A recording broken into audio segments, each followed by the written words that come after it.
He needed to be more aggressive, and I sort of could see what he was capable of. Over the last 10 games, Coby White has been taking the league by storm. He's averaging 25 points, 6.5 assists, and 6 rebounds while shooting almost 50-50-83 splits on 10 3-point attempts a night. Through these 10 games, the Bulls have been putting together some really solid wins, including an overtime victory against the Bucks, a win against the Philadelphia 76ers, and then some wins against the Miami Heat and the Pelicans. Coby has been amazing through all of this, and the Bulls have made it pretty vocal that they're open to the idea of reconstructing the roster. Today we discuss Coby White and the Chicago Bulls and their future. For starters, I do want to say thank you guys so much for the crazy support on yesterday's video. I plan to hit 2,000 subscribers by the end of the year, and yesterday you guys made that possible. Here's to 3,000, and here's to uploading every single day for the rest of December. As we speak, the Chicago Bulls have been very up and down this season. At the making of this video, they're the 12th seed in the Eastern Conference with a record of 11-17 with no real intention to compete. Billy Donovan has kind of been in the hot seat for a majority of this season, while Zach LaVine and DeMar DeRozan have been in trade talks pretty much the entirety of the season, and even dating back to last year's play-in after they lost to the Toronto Raptors and the Hawks. However, DeMar himself has made it pretty clear that he's not interested in moving on. Now, I understand this is him being a professional, but DeMar said following the win in Philadelphia, "I understand what comes with having a rough season or rumors, and that speculation is going to come up everywhere. It comes with this profession. Same with my contract. I never demanded or stated, made accusations, I want this, I need this, I deserve this. I just go out and play and let the chips fall where they fall. I tend to my teammates and be the best version of myself that I can be." This is a remarkably impressive and professional statement from DeMar, keeping us cool while he is clearly ending his prime as a all-star and a all-NBA talent player.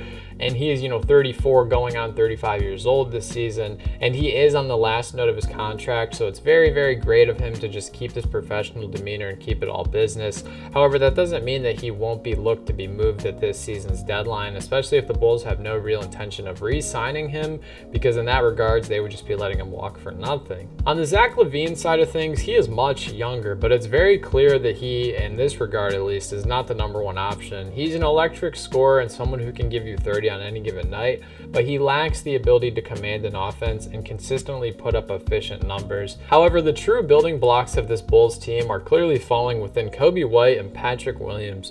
For the entirety of the season, Coby has averaged a very efficient 17 points, 4 rebounds, and 5 assists, shooting 42% on, like I said, around 8 to 10 attempts a night from downtown. While Patrick Williams' stats, as you can see on the screen, are much less appealing from the box score standards, he does a lot more away from the ball than the stat sheet would like to admit, and his usage is very, very limited within this scheme.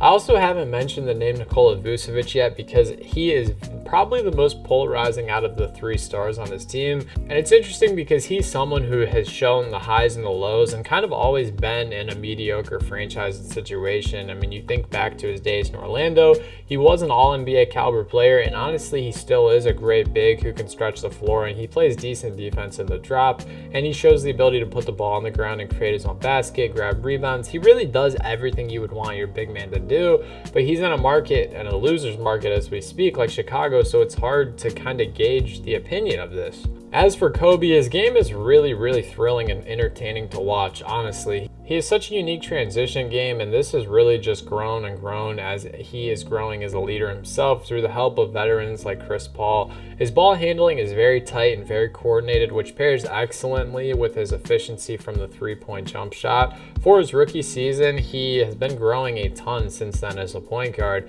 especially in the passing sense. As a rookie, he averaged 2 assists a night and was very inefficient. Now he's averaging 5 assists a night, and as I mentioned, he's shooting almost 40 and 45% from the 3-point line. I'm eager to see what this roster looks like when Coby White gets the actual keys to this team, because it's clear that they're still lingering and holding on to the past and what this team was. It's clear that Coby has shown the ability to be a point guard at a hard level, but as I mentioned, it's really hard to gauge his potential as we're holding on to the past of Zach and Vooch and DeMar DeRozan. These 3 guys, not so much Nikola Vucevic, but Zach and DeMar are very ball-dominant players, and I hate that sense that, a ball-dominant player, someone needs to be, having the ball in their hand to be effective, because the reality of the situation is that players grow and change like flowers. You know, they're not going to be the same thing forever. You look at James Harden and what he's doing over in the Clippers organization. We talked a little bit about this yesterday, but James Harden on the Philadelphia 76ers averaged 18 minutes a game with the ball in his hand. Just not playing 18 minutes, but just having the ball in his hand for 18 minutes a game.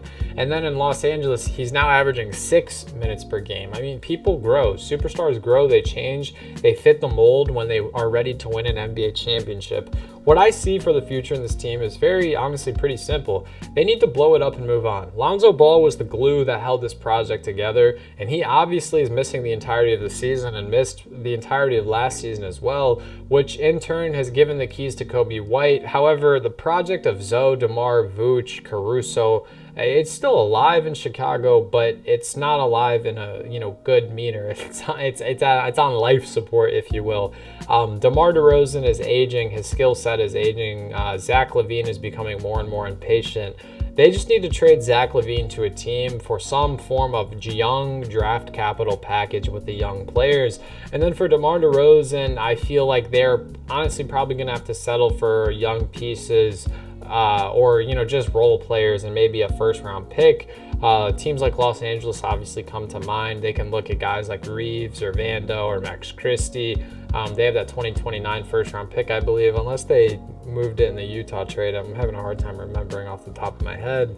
And as for Vucevic, his value is very, very interesting and polarizing. I'm not sure where he belongs or where he could go, but I know for a fact there's a ton, and I mean a ton of teams that would be willing to, like the Clippers is the first team that comes to my mind. Like, wow, if he was on the Clippers, it would be amazing. In Phoenix, I know they got Nurkic. He would be good. In Portland, he could be good. He could be good in the Eastern Conference to help relieve some stress from guys like Brook Lopez and Nick Claxton maybe. It would be, I know Vucevic can fit anywhere.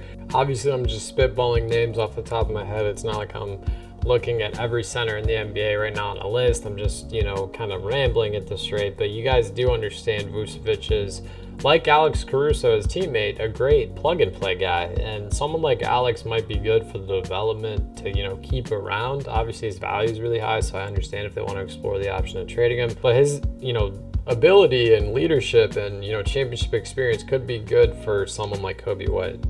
But all in all, guys, pay attention to Coby White. If you're going to catch a Bulls game, just watch how he moves in transition. That's really my favorite part of his game. He just looks so much more aggressive, and I'm really proud of him for that. But what do you guys think? What do you make of this whole entire video? Again, thanks so much for the support on yesterday's video. Hope you guys have been enjoying the daily uploads. I hope you all have a great rest of your day. Stay happy, healthy, and blessed. Peace.